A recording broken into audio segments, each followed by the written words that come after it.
علی بھائی مسلمانوں کی پستی کی وجہ صرف ایک جملے میں کیا ہو سکتی ہے؟ قرآن سے دوری، بس۔ صحیح مسلم میں حدیث ہے، حضرت عمر کہتے ہیں کہ نبی علیہ السلام کو میں نے خود ممبر پہ یہ بات کہتے ہوئے سنی تھی کہ اللہ تعالیٰ اس کتاب کی وجہ سے لوگوں کو عروج دے گا، قوموں کو، اور اس کتاب کی وجہ سے زوال دے گا۔ کتاب کو چھوڑنا، سورہ فرقان میں آتا ہے نا کہ آیت نمبر 30 میں کہ قیامت الدین نبی علیہ السلام شکایت کریں گے، وقال الرسول یا ربی ان قوم اتخذوا هذا القرآن مہجورا، اے اللہ میری قوم نے قرآن کو پشت کے پیچھے ڈال دیا۔ تو قرآن سے دوری اصل وجہ جی، اسی کو ڈاکٹر اقبال نے شعر میں کہا ہے نا، وہ زمانے میں معزز تھے مسلمان ہو کر اور تم خار ہوئے تارک قرآن ہو کر۔ قرآن کو چھوڑنے کا مطلب یہ نہیں کہ قرآن کی تلاوت چھوڑ دی ہے، قرآن کی تلاوت تو ماشاءاللہ یہ اتنی کر رہے ہیں جتنی صحابہ نے بھی نہیں کی ہوئی۔ ظاہر ہے صحابہ کرام کی اگر کوئی بیوی مرتی تھی تو وہ 40 دن تک سپارے لے کے تو بندے نہیں بٹھائے ہوتے تھے نا، ٹھیک ہے۔ ان کے جو قرآن کی تلاوتیں تو صحابہ کو شرمندہ کر دیں، جو کچھ انہوں نے قرآن کے ساتھ تلاوتیں کی ہیں۔ قرآن کو چھوڑنے کا مطلب ہے اس کی تعلیمات کو پس پش ڈال دیا، ٹھیک ہے۔ حالانکہ قرآن پاک میں کیا تھا، وَأُوحِيَ إِلَيَّ هَذَا الْقُرْآنُ لِأُنذِرَكُم بِهِ وَمَن بَلَغَ، اے نبی فرما دو قرآن مجھے اس لیے وحی کیا گیا اس کے ذریعے میں تمہیں بھی تبلیغ کروں اور جس تک پہنچ جائے وہ بھی اس کے ذریعے تبلیغ کرے۔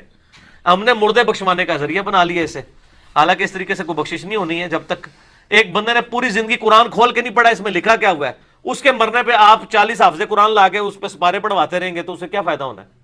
تو مسلمانوں کی پستی کی ایک وجہ ون لائن میں اگر بیان کی جائے تو وہ یہ ہے کہ مسلمانوں نے قرآن کو پیٹھ کے پیچھے ڈال دیا، بس قرآن کو چھوڑ دیا۔ آج قرآن کو پکڑ لیں، اور جو غدیر خم پہ حدیث ہے صحیح مسلم میں اوپر تلے 4 حدیثیں ہیں 6225 سے 6228 تک، اپنی وفات سے تقریباً 2-2.5 مہینے پہلے خطبہ دیا آپ صلی اللہ علیہ وآلہ وسلم، فرمایا آگاہ ہو جاؤ میں بھی ایک انسان ہوں، قریب ہے کہ اللہ کا قاصد یعنی موت کا فرشتہ میرے پاس آئے اور میں اس کی دعوت کو قبول کر لوں۔ میں اپنے بعد تم میں 2 چیزیں چھوڑ کے جا رہا ہوں بھاری، ان میں سے پہلی چیز اللہ کی کتاب ہے، اس میں ہدایت ہے، اس میں نور ہے، یہ اللہ کی رسی ہے، جو اس کو پکڑے گا ہدایت پہ ہوگا، جو چھوڑ دے گا گمراہ ہو جائے گا۔ تو یہ آپ علیہ السلام خود فرما رہے ہیں اللہ کی رسی وَاعْتَصِمُوا بِحَبْلِ اللَّهِ جَمِيعًا وَلَا تَفَرَّقُوا، اور دوسری چیز میرے اہل بیت ہیں، ان کے معاملے میں تمہیں اللہ کا خوف دلاتا ہوں کہ ان کے ساتھ حسن سلوک کرنا۔ تو قرآن اللہ کی رسی، قرآن ہدایت کے لیے، قرآن جو ہے وہ گمراہی سے بچنے کے لیے قرآن کو پکڑنا، سب کچھ چیز تانا بانا ہے ہی قرآن کے گرد ہے۔ قرآن کو پس پش ڈال دیا تو ون لائن جرم مسلمانوں کا، اور یہ جرم اجتماعی جرم ہے، اور یہ یہاں تک جرم رہتا نا کہ قرآن کو چھوڑ دیا تب بھی میں کہتا ہے چلو یار کوئی اتنا بڑا جرم نہیں ہے، الٹا یہ کہنا شروع کر دیا قرآن و حدیث ڈائریکٹ نہ پڑھو گمراہ ہو جاؤ گے۔ سر کوئی یہودی آپ کو آ کے ممبر پہ کہنا قرآن و حدیث ڈائریکٹ نہ پڑھو گمراہ ہو جاؤ گے، ہم کہیں گے اللہ کا دشمن ہے اس لیے میں کہہ رہا ہے، لیکن مسلمان نما یہودی نما مسلمان ممبر پہ چڑھ کے آپ کو کہتا ہے قرآن ڈائریکٹ نہیں پڑھنا، اور پھر آپ کو اوٹ پٹانگ مثالیں دے گا، جی وہ دیکھیں جی وہ دوائی لینے کے لیے ڈاکٹر کے پاس جاتے ہیں۔ سر قرآن پڑھنے کے لیے آپ کے پاس آتے ہیں تو آپ قرآن پڑھاتے نہیں ہے نا، آپ قرآن کیا پڑھاتے ہیں، نہ اس کا ترجمہ پڑھاتے ہیں، آپ بزرگوں کی تفسیر تھما دیتے ہیں۔ قرآن پڑھائیں نا، کیا لکھا ہوا ہے؟ سورہ قرآن کس منہ سے پڑھائیں گے؟ قرآن میں تو پہلے صفحے پہ آ رہا ہے ایاک نعبد و ایاک نستعین، اور انہوں نے روزانہ یا علی مدد کا نعرہ لگانا ہے، یہ کس طرح پڑھائیں آپ کو ایاک نعبد و ایاک نستعین؟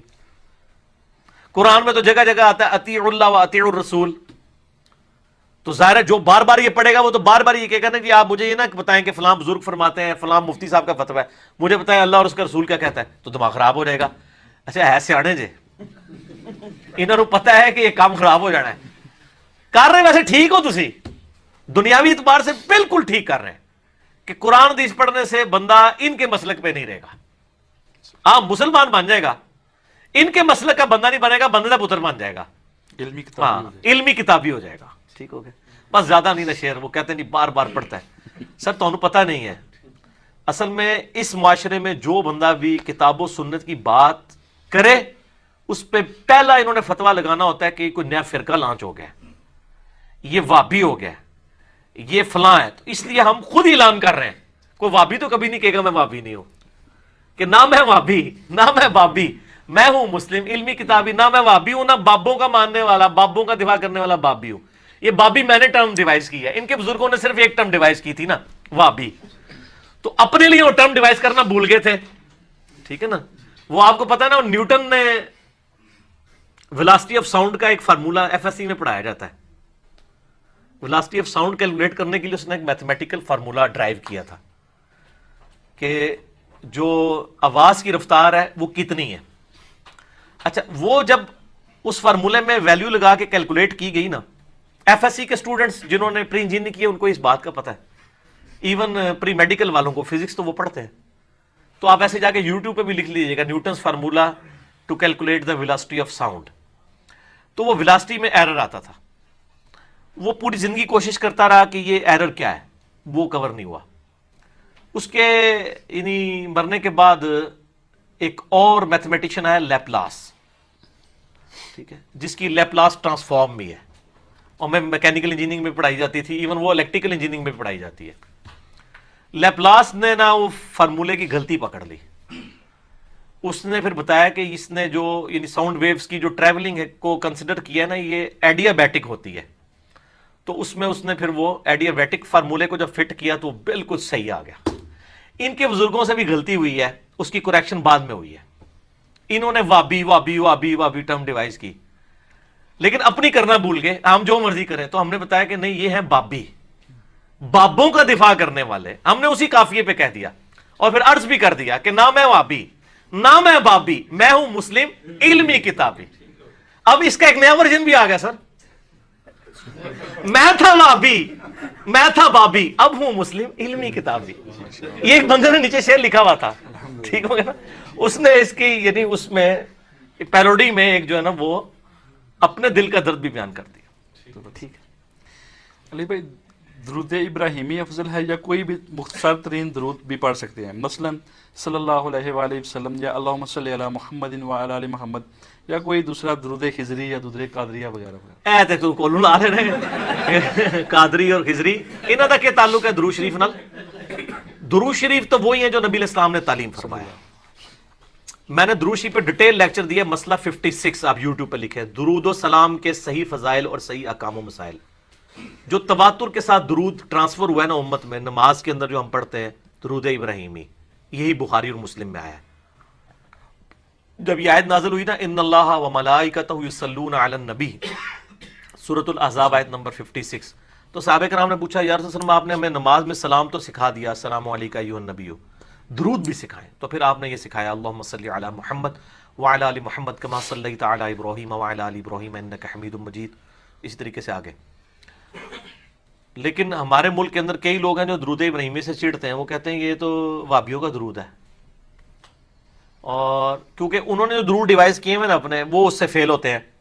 تو درود ابراہیمی تو سارے نماز میں پڑھتے ہیں, چاہے کوئی وابی ہو چاہے کوئی بابی ہو, چاہے سنی ہو چاہے کوئی, سنیوں میں بھی جو آف شوٹ ہیں بریلوی دیوبندی اہل حدیث سارے پڑھتے ہیں. حتیٰ کہ تفسیر نعیمی میں تو یہاں تک لکھ دیا گیا, سورۃ الکہف کی تفسیر میں نے اس میں بتایا تھا کہ درود ابراہیمی پڑھنا گناہ ہے. وہ کہتے ہیں یہ تو اللہ کے حکم پہ عمل ہی نہیں ہے, کیونکہ درود ابراہیمی میں سلام تو نہیں, قرآن تو کہتا ہے درود اور سلام بھیجو. یہ بات نبی علیہ السلام کو نہیں پتا تھی, ان کو بعد میں پتا چلی, نعوذ باللہ. وہ نماز میں سلام پہلے ہی موجود ہے. پھر میں نے دوسرے بتایا درود و سلام انٹرچینجبل ورڈز ہیں. ہم کسی کے لیے دعا کرتے ہیں نا کہ جی آپ کے ساتھ خیر و سلامتی ہو, خیر بھی سلامتی ہے اور سلامتی بھی خیر ہے. ہم کہتے ہیں خوش و خرم, خرم بھی خوشی. درود و سلام یہ دو ٹرمز ہیں, یہ انٹرچینجبل ہیں. اکثر جو ہے وہ آپ اگر الفاظ دیکھیں وہ درود کے آتے ہیں, جیسے مسلم شریف میں حدیث ہے جس نے اذان کا جواب دیا اس کے بعد درود شریف پڑھا اور اس کے بعد الوسیلہ والی دعا مانگی میری شفاعت اس پہ واجب ہو جائے گی, اس میں سلام کا ذکر ہی کوئی نہیں ہے. درود و سلام انٹرچینجبل ہے. اللہم صلی علی محمد یا اللہم صلی وسلم علی محمد, یعنی یہ الفاظ انٹرچینجبل ہیں دونوں, اس کو فرق نہیں پڑتا. اکثر 95% حدیث میں درود کے الفاظ ہیں, سلام کے الفاظ تو بڑے تھوڑی حدیث میں, دونوں انٹرچینجبل الفاظ ہیں. نماز میں ہم کیا پڑھتے ہیں, السلام علیکہ ایھا النبی ورحمۃ اللہ وبرکاتہ. چلیں درود و اسلام بھی پھر ناقص ہو جائے گا کیونکہ اس میں برکت کوئی نہیں ہے. رحمۃ اللہ وبرکاتہ, اگر آپ درود ابراہیمی کا پہلا حصہ دیکھیں تو اس میں تو نہیں, چلے دوسرے میں آ جاتا ہے اللہم بارک علی. چلے یہ بھی ہم نے بتایا نا, ان کے اپنے تو درود سارے فارغ ہو جائیں گے نا. درود خضری صلی اللہ علی حبیبہ محمد وآلہ وسلم, تو اس میں تو برکتیں تو کوئی نہیں ہے, تو یہ بھی ناقص ہے. اس طرح تو نہیں ہوتا. درود اسلام میں انٹرچینجبل الفاظ ہیں. تو درود شریف جو صحیح سیغے ثابت ہیں بخاری مسلم میں, تو درود ابراہیمی, اور اس کے علاوہ ایک اور مختصر درود ہے درود ابراہیمی کا پہلا حصہ, اللہم صلی علی محمد وعلی آل محمد. یہ سنی شیعہ دونوں کے یہاں مانا جاتا ہے. سنن نسائی میں حدیث موجود ہے کہ زید ابن خارجہ کو آپ صلی اللہ علیہ وآلہ وسلم نے فرمایا کہ زید مجھ پر درود کو لازم کر لو اور اپنی دعاؤں میں کہا کرو اللہم صلی علی محمد وعلی آل محمد. اسی طریقے سے صحیح مسلم میں حدیث ہے کہ آپ صلی اللہ علیہ وآلہ وسلم نے قرب قیامت کی جو 10 نشانیاں گنوائیں، ان میں آپ نے 5ویں نشانی بتائی وہ نزول عیسی ابن مریم صلی اللہ علیہ وآلہ وسلم، عیسیٰ ابن مریم کے ساتھ صلی اللہ علیہ وسلم کہا نبی صلی اللہ علیہ وآلہ وسلم نے. تو صلی اللہ علیہ وآلہ وسلم درود بدعت نہیں ہے، ٹھیک ہے، یہ نبی علیہ السلام نے خود تعلیم فرمایا ہوا ہے. تو یہ 3 درود مجھے تو ملے ہیں، باقی جتنے ہیں وہ سارے درود ابراہیمی کے آف شوٹس ہیں، تھوڑے تھوڑے الفاظ کے فرق کے ساتھ، کسی میں وہ ازواج ہی آ جاتا ہے، کسی میں اہل بیت ہی آ جاتا ہے، بس ہے یہی ہے درود و سلام. آپ یہی والا اللہم صلی علی محمد وعلی آل محمد، درود بھی اس کے اندر شامل ہے، سلام بھی شامل ہے. یہ انٹرچینجبل ورڈ ہے. درود کیا ہے؟ اللہ رحمت بھیج. جس پہ اللہ کی رحمت ہوگی تو اللہ کی رحمت کا پہلا تقاضا یہ ہے کہ اس کو سلامتی ملے گی، تو سلامتی بھی اس میں شامل ہے. یہ الفاظ کا چناؤ ہے نا، آپ جتنا مرضی کہیں ٹھیک ہوگی.